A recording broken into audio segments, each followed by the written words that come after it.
Welcome to the Sharkpreneur podcast with Kevin Harrington and Seth Greene. Kevin Harrington is the inventor of the infomercial, one of the original sharks from the hit TV show Shark Tank, and has generated over $5 billion in TV and digital direct response sales. Seth Greene is the world's first trusted authority on cutting-edge direct response marketing, a best-selling author, and the only 3-time Marketer of the Year nominee. On the podcast, Kevin and Seth interview Sharkpreneurs who share straight talk on what it takes to explode your business. Do you want to become insanely successful? Do you want to be the go-to guru in your industry? Do you want to be talked about for all the right reasons? For over 40 years, Kevin Harrington has helped people just like you become significant influencers. Now he's broken the process down in the Key Person of Influence Roadmap, and it's yours for free. Just text KPI to him at 727-888-2100. Text KPI to 727-888-2100 right now and claim your free step-by-step guide. Text KPI to 727-888-2100 to get the recognition you deserve and experience the success as the go-to voice everyone listens to in your industry today. Welcome to the Sharkpreneur podcast. This is your co-host, direct response marketing expert, Seth Greene. With me, as always, is the inventor of the infomercial and the original shark on the hit TV show Shark Tank, Kevin Harrington. Thanks so much for joining us, Kevin. Hey, Seth. Great to be here. Thanks for a big day. We got a special guest, I know, so I'm looking forward to hanging out. We do. Josh Turner, who is a Wall Street Journal bestselling author and the founder and CEO of LinkedSelling. He is the leading expert in the world when it comes to growing your business using LinkedIn. And when not being featured in nearly every major media publication, Josh spends the rest of his time with his partner, Jess, his son, Eddie, and their dog, Oscar. He also loves a good CrossFit workout, enjoys good wine, and loves collecting Pearl Jam bootlegs. Josh, thanks so much for joining us. It's great to be here, Seth. Thanks for having me. Josh, how did you become the world's leading expert on generating business with LinkedIn? I think it's like a lot of things when people are getting started, you just kind of stumble into it. I was an outsourced CFO was kind of what I did at first when I hung out a shingle and started my business in 2010. I was using LinkedIn to get clients for that business. Fast forward to 2011, some of those clients said, hey, would that LinkedIn stuff maybe work for us? And I said, yeah, I'd do this, this, and this. And they said, oh, okay, I have no idea what you're talking about. Why don't you do it for us? And I said, well, that's not really my thing. I want to stay focused on what I'm doing here. But then when I went and looked for someone that knew how to use LinkedIn for real sales and business development, not just soft, fluffy social media BS, I couldn't find anybody. And so I said, all right, I guess I'll do it for you. And that's when LinkedSelling started, and it really just took off. We kind of had what do they call that? Blue ocean back then when we started LinkedSelling in late 2012. And we've got more competition now, of course. There's more people out there that do what we do, but in many respects, we're the leader. It's been a fun ride. We've been on the Inc. 5000 3 years in a row now, which is really a testament to the power of niching. And I would have never thought, looking back 5-6 years ago, that we would have created a real business with nearly 50 employees out of this LinkedIn thing. Wow. Hey, so Josh, I'm going to ask you as if, let's assume I'm like a case study, okay? Yeah. Tell me, because I love LinkedIn is the professional, way to get leads. And so, here I am, the original shark from Shark Tank. And I get people that come in all the time that want to link into me. Okay. Do you recommend I accept everybody? Number one. Secondly, how could, what would be the step-by-step process if you were looking at me as a new client you would go through? So we got a lot of entrepreneurs that listen to our podcast here. Sure. Give them an idea of how would it work? Yeah, absolutely. So your first question, should you connect with everybody? I get tons of requests as well. I have about 2,000 connection requests in my inbox right now that are ones that I'm basically ignoring, that are just, I get too many of them to really sift through them all, really. But my criteria is, do they send me a personal note? If so, I read that personal note and see what their justification is for reaching out to me. If they don't send a personal note and they're just blindly hitting the connect button, then I just look at their headline really quickly and think, is this person going to be somebody that would be good for me to connect with? Really, my criteria is, do they fit the profile of who my ideal client is? And that's the only reason I usually connect with somebody if they don't include a note.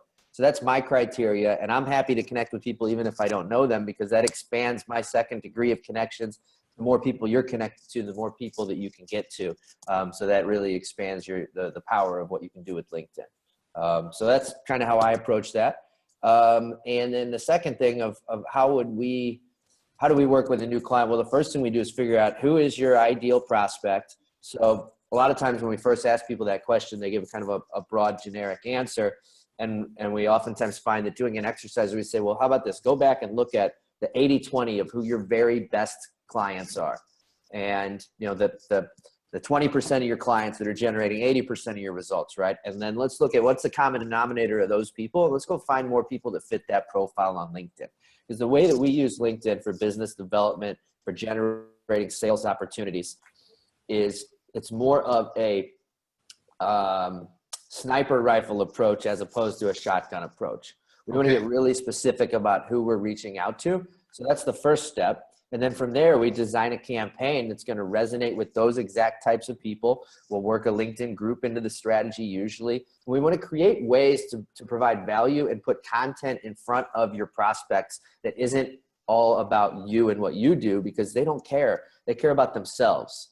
And so we create campaigns, we create content that's going to really speak to them and what they care about and what they're worrying about, what keeps them up at night.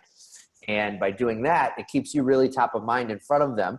And so after working them through a process of really building a lot of this goodwill and value, it's not usually until a couple months into a campaign where we were connected with somebody. We've gotten them into our LinkedIn group. We've been sharing some really great stuff with them that we know that they like. And then a couple months down the road, we then reach out to invite them into a conversation. And by that point in time, we've built so much goodwill that the percent of people that say yes is very high. So for example, you just go on LinkedIn, connect with a bunch of people, message them right away and say, this is what I do. Here's all my products and services. How can I help you? Very few of them will respond favorably. In fact, most of them will regret that they ever connected with you. And this is unfortunately how most people are using LinkedIn. It gives LinkedIn kind of a bad name because we all get this spammy crap in our inbox all the time. Right. But when you take the time to build the relationship and then make an ask a little bit further down the road, we see on average about 21% of prospects work through the process will then move to a consultation with you or your sales team.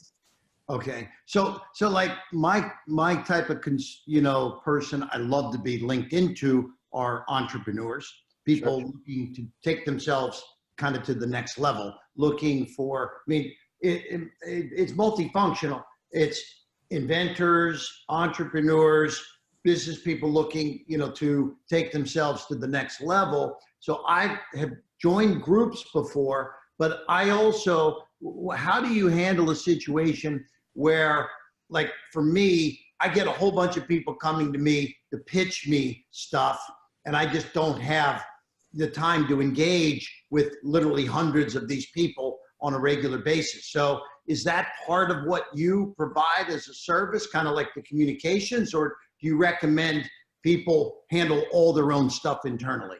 No, our clients usually hire us because they want us to take that all off their plate. They don't even want to log into LinkedIn. And so, you are at a level that's beyond where most people are at in terms of status, celebrity, et cetera. So you're getting a lot of these inbound requests and people throwing deals at you left and right, which is great. So you have a unique situation. Most of our clients don't have it at that level, but once we start working prospects through our process, then they have a lot of people in their inbox who are looking to have a conversation with them. And we take it all the way to the point where somebody agrees to have a phone call, and then we hand it off to our client and say, hey, this person's ready to talk. Sometimes our clients want us to actually go as far as scheduling that conversation for them. Okay. So we work with people, to meet them where they're at and what makes the most sense for their business. But most of our clients don't even want to be logging into LinkedIn. Right. So you guys are truly full service at kind of almost at any level. And what size companies do you typically deal with? It's all across the board, because while we do have that more full service program, we also have programs where we just help people get our system set up, and then they manage it on an ongoing basis with training and coaching from our team. And those are all the way from people just getting started in their businesses. So literally from, less than 100K in annual revenue, just looking to get their business off the ground. That program is amazing for them, And then, of course, the companies who are the right fit for a more full service program are usually going to be a little bit bigger. They're usually going to be probably minimum $500,000 a year annual revenue and up. Yeah. Yeah. Gotcha. If my crystal ball is right, Kevin's going to ask you about a transformational case study talking about a client and where they were before they hired you and where they got to. You beat me to it, Seth. Yeah. I queued you up. Well, I could give you, two quick ones. One on each side of that spectrum. One is a great business owner named Luda Drummond, and she serves attorneys and law firms who need more clients. And she was banging her head against the wall, had tried all sorts of other things, and was still having to work her day job because she couldn't get her business off the ground. And within a year of joining our training program, the one I just mentioned for smaller businesses, she was able to get to about $300,000 a year in income. And her boyfriend were both able to quit their jobs, go into business full time, and really make a serious go of it. And they're still growing to this day, and credit a lot of that success to being part of our system. On the other end of that spectrum, I worked with a multi-million-dollar company, one of our very first clients, Cohen Architectural Woodworking. So multi-million-dollar manufacturing business who was looking to break into a new market and trying to get their business to the next level. They have now been a client of ours for the last 6 or 7 years, done nearly 30 million in sales, directly attributed to the work that we've done for them within LinkedIn. And it's been a complete game changer for them. They're a few hours away from where I live, and I saw them. I was driving on the way to a fishing trip a couple weeks ago, and their plant is right on the highway. And they've expanded their building more than double from where they were at when they first started working. Wow. So that's a cool one too. That's pretty cool. Can you, if you go to somebody's LinkedIn page, can you instantly tell whether they're doing things right or wrong, or how do you approach an analysis? To some extent, yes, but just what's going on in someone's profile is really only the tip of the iceberg. It's what you see public facing. And so sometimes that tip looks terrible, and you can say like, oh, you need to do some things differently with your profile. So clearly, if this is what your profile looks like, it's all probably messed up. But even if somebody has a really nice profile, just having a really nice profile sitting there, it's a good thing to do. It's not going to get you big results just sitting there. It's what's going on behind the scenes. It's how you're using that to then connect with potential prospects. Maybe your goals aren't, maybe you don't want to use LinkedIn for prospecting. Maybe you want to use it to develop relationships with JV partners or connect with influencers in your space, whatever it might be. But it's that what's going on behind the scenes. How are you proactively working LinkedIn to generate new business and develop relationships? What kind of messaging are you using? And just really what kind of philosophy are you approaching the system with is really where the rubber meets the road. So for somebody, getting back to my own situation here again, if I wanted to build my LinkedIn, and I was going after kind of that entrepreneur kind of thing, how big could you go with something? I mean, well, you can have up to 30,000 first degree connections. Okay. So there's a limit there. And you can build a LinkedIn group to any size you want. A LinkedIn company page, you can have any number of followers that you can generate there. So there's, in terms of size, there's a lot that you can do with it. But the most powerful asset that most people are going to want to really, really look at first is what are they going to do with their first degree connections on LinkedIn? Okay. And so, if you're not anywhere close to 30,000 yet, then there's a lot of opportunity to build that up, because what you'll find is that it is a really, really hyper responsive asset. So if you look at your LinkedIn database of 30,000 people, if you build it up to that level versus, let's say, an email list of 30,000 people, there's a lot more engagement that you can get on LinkedIn, and it's really a tremendous asset. There's a lot of ways you can quickly grow it. Just one example. So, I'm pretty close to that number myself. I put a post out, a video out on LinkedIn this morning that already has 782 views, 31 likes, 28 comments, and that was about 3 hours ago. Nice. It'll pick up probably 4,000 or 5,000 or more views over the next couple days. Many more comments. So it's that's native video being posted on LinkedIn's feed, and right now that's getting a lot of traction too. So the more followers you have, the more connections you have, the more people see that stuff, and it gets to be a little bit viral. Do you create specific content for LinkedIn then, as opposed to Facebook or the other channels? Ideally, in a perfect world, you would, because these platforms are all a little bit different in how people consume the content and, kind of how you want to approach them. But I know for a lot of us, I'm not going to create a unique video for every place. So oftentimes I'll create one video and place it in each one, the same video. How do you feel about a number of the LinkedIn marketing software automation tools that are out there that kind of some in the gray area of whether they're abiding by LinkedIn's terms of service? Yeah, sure. I think that most of them are beyond the gray area, but it's just a matter of if LinkedIn's gonna focus on doing anything about it or not. So I don't have a problem with people doing it if they're smart about it.